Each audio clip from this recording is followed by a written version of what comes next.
As master cyclists in our 40s up the way, should men and women train differently? Both have these types of muscle fibers, so slow twitch, intermediate twitch, and fast twitch.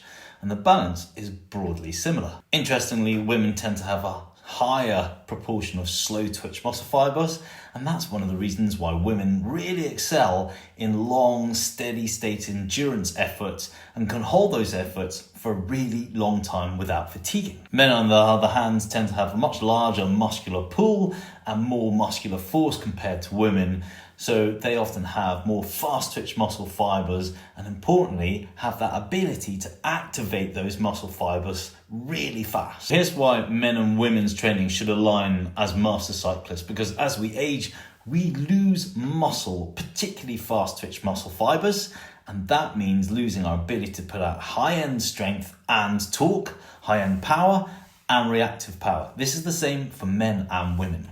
The kicker for women is that this decline can be even sharper due to hormonal shifts from menopause. But here's the good news for men and for women. We do know that through the literature and from coaching cyclists that you can mitigate this decline just by training the muscles in the gym and working specifically on the bike. For women cyclists, I see the focus being a lot more on building pure strength and reactive strength in the gym. But I also think this is important, and the same for men.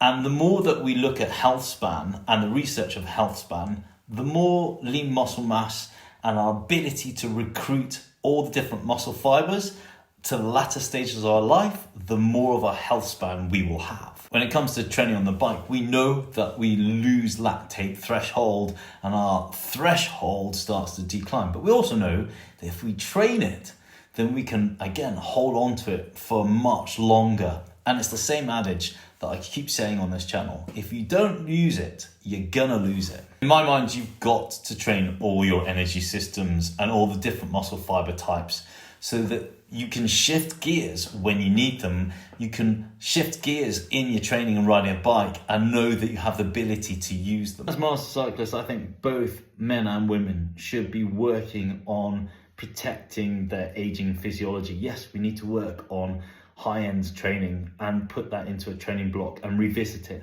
Yes, I think we both need to be lifting heavier in the gym and working on reactive and plyometric strength to mitigate the strength losses we will see if we don't do this.